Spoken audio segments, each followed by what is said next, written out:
Well, we just spoke with Tea Party Patriot founder Mark Meckler about our most basic urge, all of us, to resist any system that enforces two sets of rules, let alone two sets of rules sold off in secret at auction.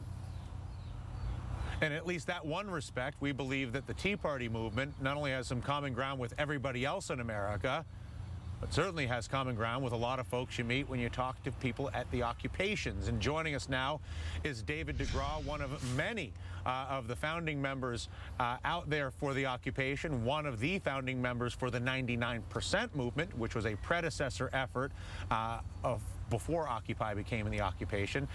You can find him as the editor at ampedstatus.com, and you can read some of his more intimate thoughts and ideas in his book, The Economic Elite versus the People of the United States. Mark Meckler was just here, and basically his characterization was exactly the title of your book. Right. Well, you know, for years, Dylan, when you had your mad as hell moment on TV, you know, I mean, that really resonated with me because for the past 3 years, I've been doing interviews all over the place, trying to find common ground. And when the 99% movement was essentially trying to find common ground across the political spectrum. So when Occupy Wall Street, you know, happened and took off, you know, you had Liberty Park and you had all these people with different opinions coming to the park and engaging in, you know, heated political discourse. So, you know, what we saw over and over again is that people came with a certain amount of groupthink that they had embedded. You could tell, you know, what political perspective they were coming from. But when we mixed it up with each other, we found common ground. And an often place where we found common ground was with decentralized power. As Mark was saying, you know, Tea Partiers, they look at big government. Occupy Wall Street looks at, you know, big corporations and Wall Street. It's the collusion of the two, the concentration of power, to the point now where we have 400 people in this country that have as much wealth as half the population, 155 million people.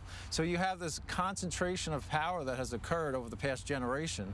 And what we're trying to do is break that concentration of power and decentralize power. And walk us through that. Mark was talking about that is the common interest, I would say, certainly that I see when I interview Tea Party, self-identified Tea Partiers, self-identified occupiers, and really self-identified Americans. I think it's unfair to everybody else in America who doesn't consider themselves an occupier or a Tea Partier, who shares all of these values, by the way. They're just not necessarily going to identify with any political movement for any litany of reasons, ranging from their own job, their own life, their own family, their own whatever it might be.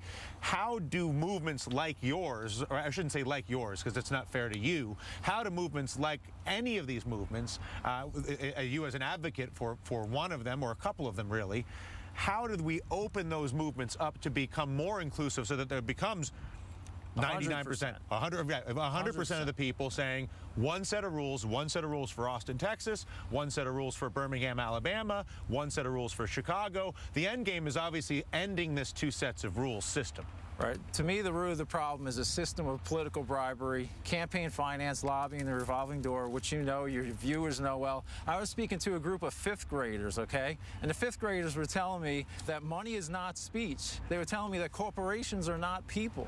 You know, this is common sense. Anyone with half a political clue knows we have a rigged system, okay? So, I mean, we have to stop this system of political bribery. That's why I always refer to the Wall Street Mafia, or the Tea Party people might call it the federal government mafia. You know, it's concentration of power, and we have to focus on, in my opinion, getting money out of politics through a constitutional amendment, as you've been working on. Sure. And this is a common ground thing. 100% of the people see that the system's broken. Yeah. The interesting thing, because wealth and power has been coordinating with the government to screw over the people for as long as there have been wealth, power, and people. Talk to the pharaohs and the Egyptians, talk to them. I mean, this is not, it's not like we've discovered some grand, we're like, oh my goodness, this is happening. This has always been how it is. The only thing that's different now in the crusade for more distributed community-based power is that technology seems to be in place to allow that to happen. To talk about that. Right. Well, the internet has decentralized power. It gives citizens a way to communicate where they don't have to go through corporate censors, you know? They can communicate one-on-one through the internet, and that's why Occupy Wall Street is a decentralized movement. You know, people understand this is a crowdsourcing situation where you get these hot spots, ideas, you know, you get kind of a survival of the fittest of ideas, where if you have a powerful idea and you can do things in a constructive way and fix things, people will gravitate towards that. So in a decentralized, crowdsourced fashion, you know, this is what's happening. This is the evolution of our society right now. Which goes to people like Dr. Brenner or David Kennedy, and so all the people that we talk about. You said something interesting to me one time, and I can't remember, a conversation over the past couple of months, where you said if you go into a room of decentralized power, whether it's any room, occupation, and you tell them what to do, they will try to eat you. Right. If you go into any room and engage with an idea to fix a problem that resonates with those people, they will follow.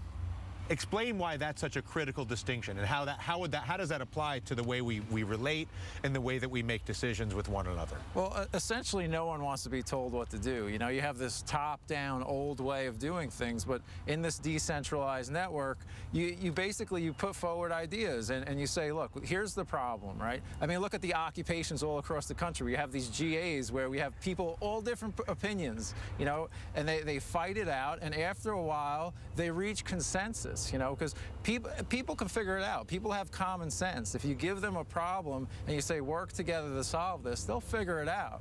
And then this is what this movement is all about. Yeah. Decentralized, crowdsourcing ideas, working together, finding common ground. I love it. I appreciate what you're doing. I appreciate what Mark's doing. I ultimately think there's actually only one group, which is the 100%. Exactly. And we're all on this ship together. Here we are. Right. So anyways, nice to see you. Thank you, Dylan. All right, check out David's book again, The Economic Elite versus the People of the United States. There it is.